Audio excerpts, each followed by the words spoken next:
Hello दोस्तों, नमस्कार। आशा करते हैं कि आपकी तैयारी शानदार चल रही है। तो सेकंड ग्रेड परीक्षा आ ही गई है और हमने आपसे वादा किया था कि राजस्थान करंट अफेयर में मार्क्स बढ़ाने के लिए हम कुछ वीडियो एग्ज़ाम से जस्ट पहले लेके आएंगे और वादे के मुताबिक इस कड़ी का ये पहला वीडियो है। तो इसमें आपको कोई सा भी वीडियो मिस नहीं करना है अगले 3-4 दिनों में। बिना देर किए शुरू करते हैं राजस्थान करंट अफेयर से संबंधित महत्वपूर्ण वन लाइनर एमसीक्यू फैक्ट्स।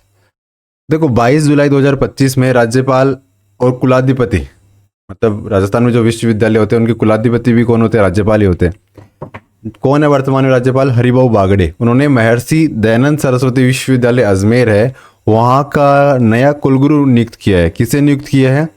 तो ये कुलगुरु नियुक्त किया गया है किसे? सुरेश कुमार अग्रवाल साहब को। किसे नियुक्त किया गया है?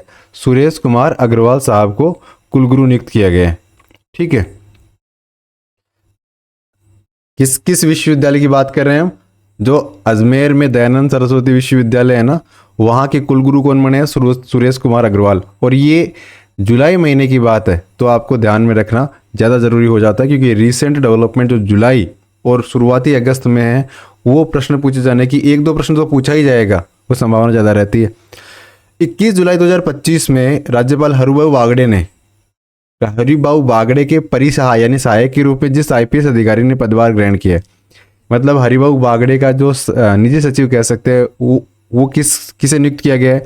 तो जो निश्चय प्रसाद जी है, इन्हें नियुक्त किया गया है। ये आईएएस अधिकारी है। क्लियर है? आगे चलते हैं। 21 जुलाई 2025 में जयपुर के बुज जमवा रामगढ़ में जिस योजना के तहत विधिक जागरूकता और वृक्षारोपण कार्यक्रम आयोजित किया गया, जयपुर के अब जो बुज जगह है ना जमवा रामगढ़ में, वहाँ पे विधिक जागरूकता यानी कानून से संबंधित जागरूकता और वृक्षारोपण कार्यक्रम का आयोजन किया गया था। और इस योजना का नाम क्या रखा गया है? तो सृजन की सुरक्षा योजना इसका नाम है। क्या नाम है? सृजन की सुरक्षा योजना। ठीक है। अगला प्रश्न है, 18 जुलाई 2025 को राजस्थान विधानसभा के अध्यक्ष वासुदेव देवनानी ने राज्य में पहली बार आयोजित CA student talent search grand finale, इसका सीए स्टूडेंट का टैलेंट सर्च का ग्रैंड फिनाले जिसका नाम दिया गया था समर्थ, इसका शुभारंभ किया। तो वो कहाँ पे किया था? तो ये जयपुर में किया था। कहने का मतलब क्या है? राजस्थान विधानसभा के अध्यक्ष वासुदेव देवनानी है, इन्होंने एक टैलेंट हंट का शुभारंभ किया और उस टैलेंट हंट का नाम है समर्थ। और ये समर्थ टैलेंट हंट है, ये सीए स्टूडेंट से संबंधित है। तो वह कौन से ज़िले में ये आयोजन किया गया था? तो ये आयोजन जयपुर ज़िले में किया गया था। किस ज़िले में? जयपुर ज़िले में। अच्छा, 18 जुलाई 2025 को भजनलाल शर्मा ने एक नीति को मंजूरी दे दी है। किस नीति को मंजूरी दी है? तो ये राजस्थान सिटी गैस डिस्ट्रीब्यूशन नीति 2025 है। राजस्थान सिटी गैस डिस्ट्रीब्यूशन नीति 2025 है। इसको अनुमति कब मिली है? तो इस नीति को अनुमति मिली है 18 जुलाई को। कब मिली है? 18 जुलाई 2025 को मिली है। कौन सी नीति कौन सी है? जो सिटी के अंदर जो गैस डिस्ट्रीब्यूशन होती है ना पाइपलाइन के थ्रू, उससे संबंध में ये नीति लाई गई है राजस्थान सरकार के द्वारा। और कब ये इसे मंजूरी मिली है? तो 18 जुलाई को। याद रखना है, डेट्स पूछी जा सकती है। पहले भी इतिहास रहा है जो बोर्ड है अपना उसका, और अभी भी पूछ सकता है वो।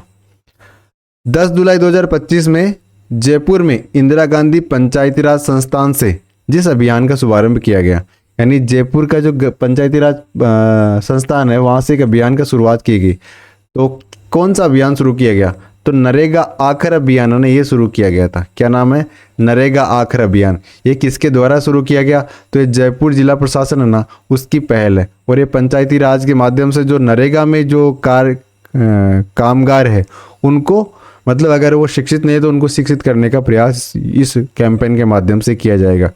और इस कैंपेन की शुरुआत किस डेट को की गई? तो 10 जुलाई को की गई। ठीक है।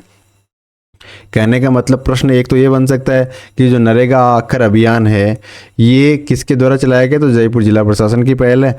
दूसरा, ये कब शुरू किया गया? 10 जुलाई 2025 को। क्लियर हो गया?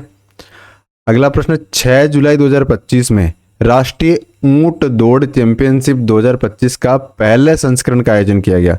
राष्ट्रीय ऊंट दौड़ चैंपियनशिप है, और इस प्रकार का जो आयोजन है ये पहली बार किया गया इस चैंपियनशिप का। तो ये कहाँ पे किया गया था? तो ऊंट दौड़ चैंपियनशिप जो नेशनल लेवल की है, इसका आयोजन पुष्कर में किया गया था। कहाँ पे? पुष्कर, अजमेर में। ठीक है। अगला प्रश्न है 5 से 6 जुलाई 2025 को बुल्गारिया में आयोजित कूडो विश्व कप 2025 में राजस्थान की जिस खिलाड़ी ने भारत के लिए पहला स्वर्ण पदक जीता है वह कौन है? तो रुद्रानी पटेल है। इन्होंने कूडो विश्व कप 2025 में मतलब भारत के लिए गोल्ड मेडल जीता है। ठीक है। तो कूडो विश्व कप के अंदर गोल्ड मेडल राजस्थान की खिलाड़ी, उनका नाम है रुद्रानी पटेल। उन्होंने ये गोल्ड मेडल जीता है। ये आयोजन कहाँ पे हुआ था कूडो विश्व कप का? तो ये बुल्गारिया में हुआ था। ठीक है, क्लियर है? आगे चलें। अच्छा, आप कुछ हम एमसीक्यू देखेंगे। ज़्यादा मैं ऑब्जेक्टिव पे टाइम नहीं वेस्ट करूँगा क्योंकि ये समय ज़्यादा से ज़्यादा फैक्ट को एब्जॉर्ब करने का है, ना कि एक ही प्रश्न को लेके बैठने का। तो देखो, 14 जुलाई 2025 को राजस्थान मंत्रिमंडल द्वारा अनुमोदित मेडिकल वैल्यू ट्रेवल पॉलिसी, ठीक है, इसे हील इन राजस्थान नीति 2025 भी कहा गया है। इसका मुख्य उद्देश्य क्या है? तो हील इन राजस्थान नीति 2025, इसको अनुमोदन कब मिला? इसको अनुमोदन 14 जुलाई 2025 को मिला है। ठीक है। इसका उद्देश्य क्या है? तो जो हील इन राजस्थान है, इस पॉलिसी का जो मुख्य उद्देश्य, इस नीति का मुख्य उद्देश्य है राजस्थान में जो चिकित्सा पर्यटन है ना, उसको बढ़ावा देना और मेडिकल टूरिज्म के लिए राजस्थान को एक वैश्विक केंद्र बनाना। यानी लोग बाहर से चिकित्सा करवाने के लिए कहाँ पे आए? अपने प्यारे राजस्थान में आए। ये इस पॉलिसी का मतलब मेन एम है। तो इसमें क्या होगा? हमें उस लेवल के इंफ्रास्ट्रक्चर डेवलप करने पड़ेंगे, हॉस्पिटल्स बनाने पड़ेंगे, उस लेवल के डॉक्टर्स होने चाहिए, और ताकि लोग हमारे यहाँ आए और अपना इलाज करा के जाए। तो इससे क्या होगा कि जो टूरिज्म, जो हेल्थ टूरिज्म है वो बढ़ेगा इससे। ठीक है। अगला प्रश्न, हाल ही में राज्य मंत्रिमंडल द्वारा लिए गए निर्णय के अनुसार राजस्थान लोक सेवा आयोग में जो सदस्य हैं उनकी संख्या 7 से बढ़ा के कितनी कर दी गई है? तो आरपीएससी है ना, आरपीएससी के अंदर सदस्यों की संख्या पहले 7 थी। कितनी थी? 7। और अब बढ़ा के कितनी कर दी गई है? 10 कर दी गई है। इसका उद्देश्य वही, आरपीएससी के पास वर्कलोड ज़्यादा है तो उसको वर्कलोड कम करने के लिए, बेहतर तरीके से कार्य करने के लिए ये जो आरपीएससी के सदस्य हैं उनकी संख्या 7 से बढ़ा के 10 की गई है। ये तो आसानी से याद रह जाएगा। आरपीएससी सुर्खियों में भी है आजकल। कारण है एसआई परीक्षा। अब आप कहोगे कि एसआई परीक्षा रद्द होके गलत हुआ या सही हुआ? तो देखो, इस परीक्षा में ना तो पूरी तरह से सही हो सकता था सब कुछ, ना ही पूरी तरह से सब कुछ गलत हो सकता था। हाँ, हो सकता है कि कुछ पार्ट सही हो, अधिक पार्ट गलत हो, या अधिक पार्ट सही हो और थोड़ा सा पार्ट गलत हो। और क्योंकि देखो, भर्ती में धांधली हुई थी, एसओजी ने बहुत सारे मतलब सबूत कोर्ट को दिए, कोर्ट ने सारी चीज़ों को देखा, परखा, जांचा और उसके बाद उन्होंने कहा कि एसआई परीक्षा रद्द कर देनी चाहिए। तो ये जो तैयारी करने वाले विद्यार्थी है उनके साथ तो अच्छा ही है, क्योंकि फर्जीवाड़े से कोई बंदा लगा है तो उसको सही परिणाम मिल गया। लेकिन अगर कोई ईमानदार व्यक्ति लगा है तो उसको कहीं ना कहीं झटका जरूर लगा है। तो उनके प्रति हमारे मन में ज़रूर संवेदना है। साथ ही भगवान से प्रार्थना करेंगे कि उनको वो शक्ति दे कि वो दोबारा अच्छे से प्रिपरेशन कर सके और अपनी जो सीट है दोबारा जो भर्ती होगी उसमें सिक्योर कर सके। ठीक है। मिस राजस्थान 2025 प्रतियोगिता के संबंध में कुछ कथन दे रखे हैं। कौन सी प्रतियोगिता है? मिस राजस्थान 2025। इसके संबंध में जो कथन है उन पे विचार करना है। तो ये कह रहा है कि मिस राजस्थान का 27वां संस्करण था। तो इस बार जो मिस राजस्थान प्रतियोगिता है ना, ये इस बार का 2025 वाला 27th एडिशन था।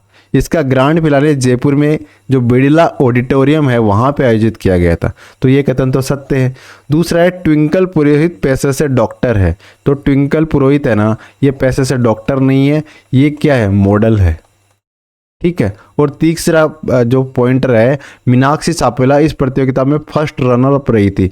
तो मिस राजस्थान 2025 में जो फर्स्ट रनर अप रही थी वो कौन थी? मीनाक्षी छापेला। तो ये कथन भी सत्य है। तो हमारा कथन 2 गलत हो जाता है, 1 और 3 सत्य है। तो 1 और 3 कहाँ पे? ए में है, तो ए हमारा उत्तर हो जाएगा। क्लियर है? अगला जो हमारा प्रश्न है,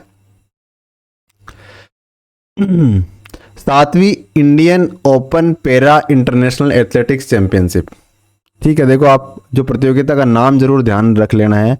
स्पोर्ट्स से संबंधित प्रश्न आएंगे और छोटा सा इवेंट होगा, उसके संबंध में हमें डिटेल से पूछेगा, ये मान के चलो आप। क्योंकि अब जो करंट अफेयर के प्रश्न आ रहे हैं ना, जो अभी अभी आरपीएससी की जो एग्जाम्स कंडक्ट हुई है, उसमें आप देख लो उसके सोर्सेज क्या है। अगर आपने सुजस पढ़ा है, सुजस मैगजीन, ठीक है, उसके अलावा सुजस न्यूज़लेटर भी आता है उससे, इसके अलावा जो पीआईबी का डेटा है, योजना कुरुक्षेत्र मैगजीन है, उससे प्रश्न लगातार बन रहे हैं। तो इसमें मतलब हमें डिटेलिंग से पढ़नी पड़ती है, और ऐसा भी नहीं है कि उसमें एग्जैक्ट सिंपल फैक्ट पूछ लिया, थोड़ा सा मुश्किल सवाल वहाँ पे पूछा जाता है। तो हमें खबर को बड़े ध्यान से पढ़ना है, कहने का मतलब ये है। लेकिन अब तो देखो ध्यान से पढ़ने का समय है नहीं, अगले ये जो 7 तारीख को आपकी एग्ज़ाम है उसके लिए तो हमें क्या करना पड़ेगा, अभी तो जल्दी जल्दी पढ़ना पड़ेगा। लेकिन इसके बाद में अगर आपको पढ़ने की ज़रूरत पड़ती है, हो सकता है कि आपका चयन हो जाए, तो पढ़ने की ज़रूरत सेकंड ग्रेड के लिए एटलीस्ट नहीं पड़ेगी। लेकिन अगर खुदा न खास्ता ज़रूरत पड़े तो हमें डिटेलिंग से पढ़नी पड़ेगी बातें। तो उसके लिए आप क्या कर सकते हो, आप हमारे साथ जुड़ सकते हो। क्लियर है? अच्छा, अगला प्रश्न देखते हैं। 7वीं Indian open para international athletics championship, para international है, एथलेटिक्स चैंपियनशिप है 2025। राजस्थान के पैरा एथलीट थे महेंद्र गुज्जर। उन्होंने किस स्पर्धा में स्वर्ण पदक जीता? यानी महेंद्र गुज्जर राजस्थान से संबंधित है, इन्होंने जीता था जो ये Indian open para international athletics championship 2025 है, इसमें गोल्ड जीता और उन्होंने विश्व रिकॉर्ड बनाया। तो किस इवेंट में इन्होंने जीता था? तो इन्होंने जीता था F42 कैटेगरी में, और इन्होंने थ्रो किया था 63.89 मीटर। कितना थ्रो किया? 63.89 मीटर। कहने का मतलब हो गया महेंद्र गुज्जर जी है, इन्होंने जेवलिन थ्रोअर है, पैरा जेवलिन थ्रोअर है, और F42 कैटेगरी में खेलते हैं, और इन्होंने विश्व रिकॉर्ड बनाने के लिए 63.89 मीटर भाला इन्होंने फेंका है। क्लियर हो गया? अगला प्रश्न है, हैदराबाद में आयोजित 25वीं जूनियर राष्ट्रीय वुसु प्रतियोगिता, सुगु नहीं इसे वुसु पढ़ना, वुसु प्रतियोगिता राजस्थान में ओवरऑल टीम चैंपियनशिप में कौन से स्थान पर रहा? तो जो ये वुसु प्रतियोगिता हुई थी हैदराबाद में 25वें नंबर की जूनियर कैटेगरी की, इसमें राजस्थान ने मतलब रजत पदक जीता है। कौन सा पदक जीता है? रजत नहीं, सॉरी, तीसरे नंबर पर रही, यानी कांस्य पदक जीता है। ठीक है। और हैदराबाद में जो 24वीं जूनियर राष्ट्रीय बालक बालिका वुसु प्रतियोगिता में राजस्थान वुसु टीम ने प्रदर्शन करते हुए 20 पदक जीते। राजस्थान टीम ने 7 तो जीते गोल्ड, ठीक है, 9 जीते सिल्वर और 4 जीते कांस्य, और कुल मिला के इन्होंने 9 और 7 16 और 4 20 पदक जीत लिए। और राजस्थान कितने नंबर पे रहा था इसमें? 24वीं जूनियर जो वुसु प्रतियोगिता है इसमें राजस्थान तीसरे नंबर पे रहा, थर्ड रैंक पे रहा, यानी 20 पदक, थर्ड रैंक। इसमें 20 पदकों में से 7 गोल्ड है, ये ध्यान रखना। क्लियर है? आगे चलते हैं। अगला प्रश्न है, केरोली आयुर्वेदिक ग्रुप ने अपना पहला प्रमाणिक Kerala Ayurveda wellness treatment centre, Karauli Ayurveda wellness treatment centre खोला है, राजस्थान में खोला है पहली बार। कहाँ पे खोला? राजस्थान में। तो ये जो केरोली आयुर्वेदिक ग्रुप है ना, इसने राजस्थान में अपना पहला सेंटर जयपुर में खोला है। कहाँ पे खोला है? जयपुर में, राजस्थान की राजधानी में खोला है। ठीक है, केरोली ग्रुप ने राजस्थान में सेंटर खोला है, बड़ी बात है। बड़ी बात क्यों है? देखो केरोली ग्रुप की पहुंच देखो, केरोली ग्रुप ने अब तक 17 अंतर्राष्ट्रीय केंद्र खोल दिए, 11 राष्ट्रीय केंद्र खोल दिए, है ना, और अब पहली बार इसने राजस्थान में अपना केंद्र खोल दिया। ठीक है, राजस्थान में कहाँ पे खोला है? जयपुर में खोला है। ठीक है, केरोली आयुर्वेद ग्रुप सेंटर जो वेलनेस ट्रीटमेंट सेंटर है, ये जयपुर में खोला है। अगला प्रश्न है, वियतनाम में आयोजित सब जूनियर एशियाई कुश्ती चैंपियनशिप में गोल्ड मेडल जीतने वाली अश्विनी बिश्नोई का संबंध राजस्थान के किस जिले से है? तो सबसे पहले देखो, अश्विनी बिश्नोई है ना, अश्विनी बिश्नोई, ये किस खेल से संबंधित है? तो ये कुश्ती से संबंधित है, ये तो क्लियर हो गया। सब जूनियर कैटेगरी में खेलती है, सब जूनियर में खेलती है। इसके बाद में इन्होंने गोल्ड मेडल जीता है। कहाँ पे? वियतनाम में। नाम याद रखना, अश्विनी वैष्णव। अब ये कह रहे हैं कि जो अश्विनी वैष्णव है, इनका जिला कौन सा है? तो इनका जिला है भाई साहब भीलवाड़ा। राजस्थान की जो वस्त्र नगरी है ना, वो इनका जिला है। ठीक है। अगला प्रश्न, सहकारी क्षेत्र में जो कोऑपरेटिव सेक्टर है ना, उसमें पहली cooperative ride bike on rent सेवा का शुभारंभ हाल ही में किस जिले में हुआ? यानी बाइक ऑन रेंट, इस प्रकार की सर्विस, जैसे मान लो ये ओला, उबर, ये जो टैक्सी मतलब बाइक करते हैं ना, रैपिडो, ये जो सर्विस दे रहे हैं ना, इस प्रकार की सर्विस अब कोऑपरेटिव सेक्टर के अंदर भी दी जा रही है। और पहली बार राजस्थान में कहाँ पे ये कोऑपरेटिव सेक्टर ने इस प्रकार से सर्विस देना शुरू किया है? तो ये उदयपुर में किया गया है। कहाँ पे? उदयपुर में। ठीक है। यानी उदयपुर के अंदर कोऑपरेटिव ग्रुप्स है, वो मतलब बाइक आपको किस पे दे रहे हैं? रेंट पे दे रहे हैं, या फिर रैपिडो की तरह सर्विसेज दे रहे हैं, मान के चलो। तो जैसे ही आप बाइक राइडिंग का कॉन्सेप्ट आ जाए और कोऑपरेटिव सेक्टर का नाम आते हैं, क्या लगाना है? उदयपुर लगाना है। निम्न में से कौन बीसीसीआई के मैच रेफरी पैनल में शामिल होने वाली राजस्थान की दूसरी महिला बन गई है? यानी बीसीसीआई भारतीय क्रिकेट कंट्रोल बोर्ड से संबंधित संस्था है, board of control for cricket in India इसका फुल फॉर्म है। इसमें जो मैच रेफरी होते हैं ना, इसमें राजस्थान की महिला को शामिल किया गया उस पैनल में।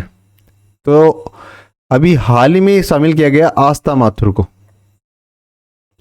लेकिन आस्था माथुर पहली महिला नहीं है राजस्थान से जो मैच रेफरी बनी है। इनसे पहले भी जो मीनाक्षी बंसल है, आस्था माथुर है, ये दूसरी महिला बनी है इस प्रकार की रेफरी बनने वाली। इनसे पहले जो मीनाक्षी बंसल है ना, वो मैच रेफरी बन गई थी, और राजस्थान से पहली मैच रेफरी थी, वो 2018 में ही बन गई थी। क्लियर हो गया ना? इसका मतलब क्या? आस्था माथुर कौन है? मैच रेफरी बनी है और राजस्थान से संबंधित है। मैच रेफरी किस खेल की? तो क्रिकेट की। कि बीसीसीआई किस में डील करती है? क्रिकेट में।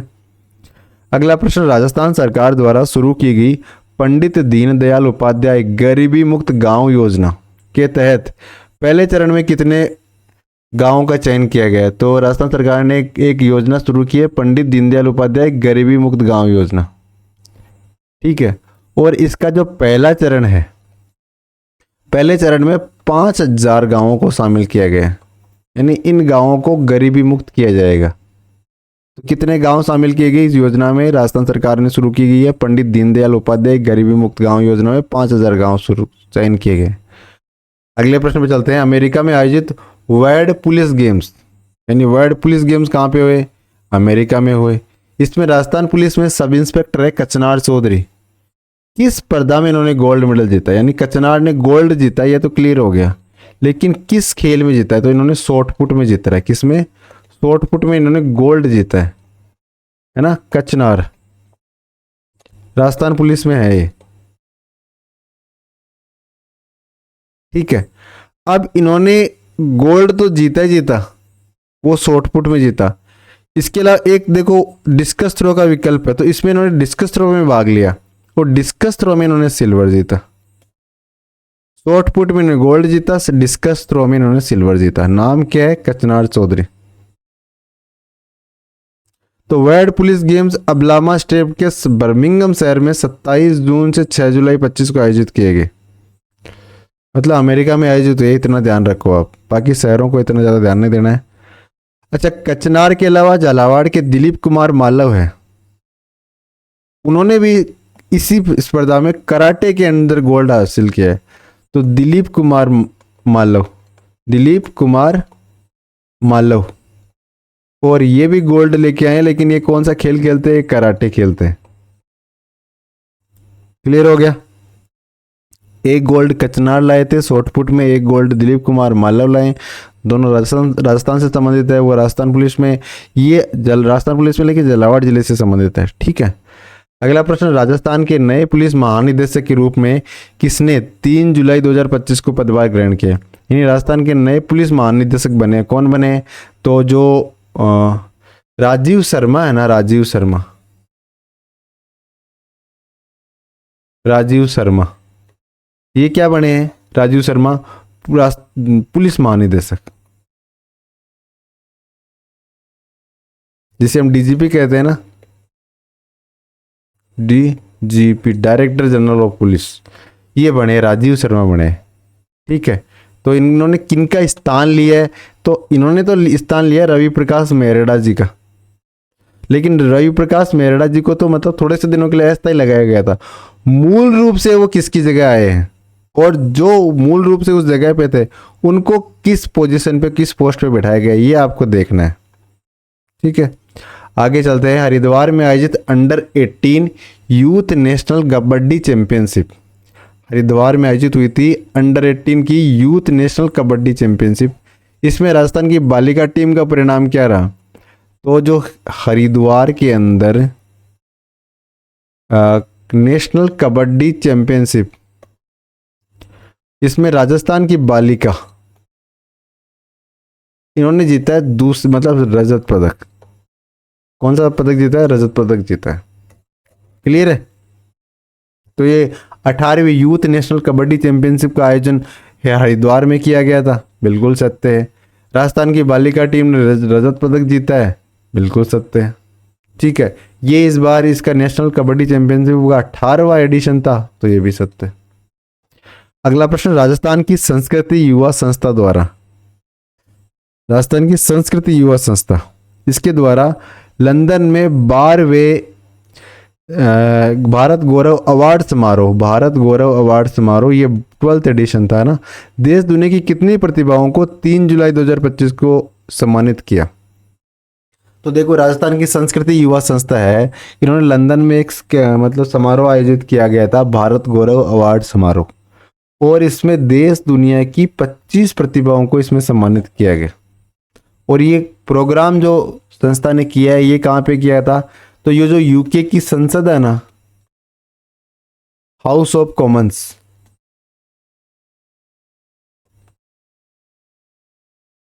जिस प्रकार हमारे राज्यसभा लोकसभा होती है, वैसे ही यूके में हाउस ऑफ लॉर्ड्स और हाउस ऑफ कॉमन्स होते हैं। तो जिस प्रकार से लोकसभा है ना, वैसे वहाँ पे हाउस ऑफ कॉमन्स है। तो उस संस्था के अंदर ये राजस्थान, उसमें हाउस ऑफ कॉमन्स में राजस्थान की संस्कृति युवा संस्था ने ये समारोह आयोजित किया था, और वहाँ बुला के 25 लोगों को इन्होंने सम्मानित किया है। क्लियर बात है? अगला प्रश्न चले। राजस्थान हाईकोर्ट के किस पूर्व जस्टिस को नगरीय विकास विभाग के अंतर्गत, पहले पूर्व जस्टिस थे और इनको नगरीय विकास विभाग है ना, उसके अंतर्गत रियल एस्टेट अपीलीय अधिकरण, जिसे रेरा ट्रिब्यून कहते हैं, ठीक है, इसका अध्यक्ष बनाया गया। तो रेरा ट्रिब्यून का अध्यक्ष किसे बनाया गया है? तो ये बनाया गया जस्टिस मदन गोपाल व्यास को, MADAN, मदन गोपाल व्यास। इनको क्या बनाया गया? मदन गोपाल व्यास को नगर विकास न्यास का एक अपील ट्रिब्यूनल होता है, उस अपील ट्रिब्यूनल का अध्यक्ष बनाया गया। ठीक है, क्लियर है? किसे बनाया गया? जस्टिस गोपाल व्यास को। अगला प्रश्न, अंतर्राष्ट्रीय सहकारिता वर्ष है 2025। इस बार 2025 अंतर्राष्ट्रीय सहकारिता वर्ष घोषित किया गया है, तो पता है आपको। इसके अंतर्गत आयोजित कार्यक्रमों की श्रृंखला में राजस्थान के सहकारिता विभाग द्वारा 1 से 6 जुलाई तक कौन सा अभियान चलाया गया? तो राजस्थान में सहकारिता विभाग ने अंतर्राष्ट्रीय सहकारिता वर्ष मनाने के लिए कौन सा मतलब अभियान चलाया था? तो वृहद पौधारोपण अभियान इन्होंने चलाया था। क्या नाम चलाया था? वृहद पौधारोपण अभियान, 5 जुलाई को। ठीक है। हाल ही में माउंट किलिमंजारो चोटी को फतह करने वाली लेफ्टिनेंट कर्नल दीपिका, यानी दीपिका जी है, ये लेफ्टिनेंट कर्नल है सेना के अंदर, इन्होंने हाल ही में माउंट किलिमंजारो चोटी को फतह कर लिया है। ये कहाँ से है? तो जो दीपिका जी है, जो लेफ्टिनेंट कर्नल है, ये राजस्थान का जो बवादिया गांव है ना, बवादिया, बवादिया गांव डीडूणा जिले में, डीडूणा के अंदर पड़ता है, वहाँ से ये दीपिका जी संबंधित है। और इन्होंने अफ्रीका की जो सबसे ऊंची चोटी है, अफ्रीका महाद्वीप की सबसे ऊंची चोटी कौन सी? किलिमंजारो। किलिमंजारो है कहाँ पे? ये तंजानिया में है। ठीक है, तो यहाँ फतेह इस जगह को ये फतेह कर लिया। ये किलिमंजारो 5895 मीटर ऊंची है। ठीक है, अभी आरएस जो मुख्य परीक्षा हुई थी उसमें इंडिया मतलब पूरे महत्वपूर्ण जो महाद्वीप है बड़े बड़े, उन सब की सबसे ऊंची चोटी के बारे में पूछा था कि सबसे ऊंची चोटी कौन सी, उसका नाम आपको वहाँ पे मेंशन करना था, लिखना था। तो अगर उसमें आपको ये याद होता कि किलिमंजारो है ये अफ्रीका महाद्वीप की सबसे ऊंची चोटी है, तो अच्छा मतलब लिखा जा सकता था उत्तर, और उसमें अच्छे मार्क्स मिल सकते थे। अच्छा, दीपिका जी है, इन्होंने इससे पहले माउंट एवरेस्ट पर चढ़ाई कर ली है, वो भी एक बार नहीं दो बार। इसके अलावा रूस की जो माउंट एल्ब्रुस चोटी है वहाँ चढ़ाई कर ली है, और अर्जेंटीना की माउंट एकांकागुआ को भी ये फतेह कर चुकी है। क्लियर है? अगले प्रश्न पे चलते हैं। राजस्थान में नवगठित जिला आपदा प्रबंधन प्राधिकरण का अध्यक्ष किसे बनाया गया? जो जिला आपदा प्रबंधन प्राधिकरण है ना, इसका अध्यक्ष कौन होगा? तो जिला आपदा प्रबंधन प्राधिकरण का अध्यक्ष होगा जिला कलेक्टर।